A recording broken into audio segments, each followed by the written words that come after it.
സ്വർണ്ണവില സംസ്ഥാനത്ത് ആശങ്കയാകുന്നു.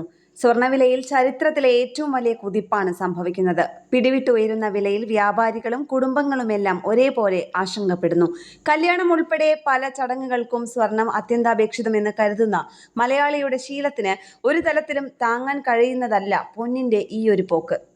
അതുകൊണ്ട് തന്നെ ജനങ്ങളുടെ ശീലങ്ങളിലും സമ്പാദ്യ രീതികളിലുമെല്ലാം സ്വർണത്തിന്റെ വിലക്കയറ്റം ശക്തമായ സ്വാധീനം ചെലുത്തുന്ന നിലയാണുള്ളത്. പ്രധാനമായും അമേരിക്കൻ സാമ്പത്തിക നയങ്ങളാണ് രാജ്യാന്തര വിപണിയിലടക്കം സ്വർണത്തിന് ഇത്തരത്തിലൊരു വിലക്കയറ്റം സൃഷ്ടിച്ചതെന്നാണ് വിലയിരുത്തൽ. കൊച്ചിയിൽ ഇന്നലെ പവന് 97,360 രൂപയായിരുന്നു വില. ഒരു പവൻ ആഭരണം വാങ്ങണമെങ്കിൽ 1,00,000-ഓളം രൂപ മതിയാവില്ല.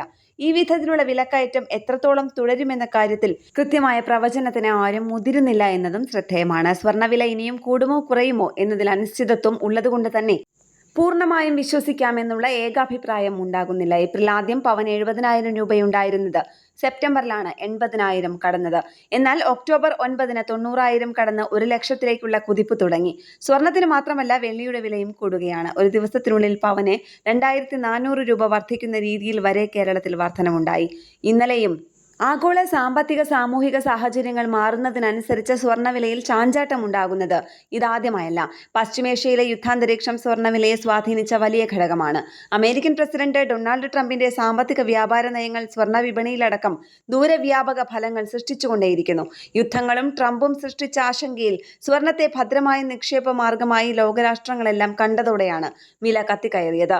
ഇതിനിടെ ട്രംപിന്റെ നിർബന്ധത്തെ തുടർന്ന് US ഫെഡറൽ റിസർവ് പലിശ നിരക്ക് കുറച്ചതും സ്വർണത്തിന് ഗുണമായി മാറി. ഇനി 2 തവണ കൂടി പലിശ നിരക്ക് കുറയ്ക്കാൻ സാധ്യതയുണ്ടെന്നാണ് സൂചന. അങ്ങനെ സംഭവിച്ചാൽ സ്വർണ്ണവില എല്ലാ കണക്കുകൂട്ടലുകളും വീണ്ടും തെറ്റിച്ചേക്കാം. ഫെഡറൽ റിസർവ് പലിശ നിരക്ക് കുറച്ചപ്പോൾ ഡോളർ ശക്തമാകുമെന്നായിരുന്നു ട്രംപിന്റെ കണക്കുകൂട്ടൽ. ഡോളറിന്റെ മൂല്യം വീണ്ടും കുറയുന്ന നടപടിക്ക് ട്രംപ് ഇനിയും നിൽക്കുമോ എന്നാണ് അറിയാനുള്ളത്. ട്രംപിന്റെ നടപടികൾ സ്വർണ്ണവില മുകളിലേക്കോ താഴേക്കോ എന്ന് നിശ്ചയിക്കുന്നതിൽ നിർണായകമാകും. ഭൂമി, ഓഹരി, ഡോളർ എന്നിവയും നല്ല നിക്ഷേപ മാർഗങ്ങളായി പരിഗണിക്കപ്പെടുന്നുണ്ടെങ്കിലും മികച്ച സാഹചര്യമില്ലെങ്കിൽ ആളുകൾക്ക് താൽപര്യം കുറയും. സ്വർണ്ണവിലയിൽ 60% വർധനവുണ്ടായതോടെ ഇന്ത്യയിലെ ഗാർഹിക സ്വർണ്ണ സമ്പത്ത് 333.50 ലക്ഷം കോടി രൂപയായി ഉയർന്നതായാണ് റിപ്പോർട്ട്. ഇന്ത്യക്കാരുടെ കയ്യിൽ 34,600 ടണ്ണോളം സ്വർണമുള്ളതായി കണക്കാക്കപ്പെടുന്നു. ഇത് ഇന്ത്യയുടെ GDPയുടെ 80% വരും. സ്വർണത്തിന് ഇന്ത്യയിലെ ആളുകളിലും കുടുംബങ്ങളുടെ ആസ്തിയിലുമുള്ള സ്വാധീനം ഇതിൽ നിന്ന് വ്യക്തം. നിലവിൽ സംസ്ഥാനത്ത് പവൻ ഉറപ്പിച്ചുള്ള കല്യാണങ്ങൾക്ക് കുറവുണ്ടായിട്ടുണ്ടെന്ന് വീട്ടുകാരും വ്യാപാരികളും ഒരുപോലെ പറയുന്നു.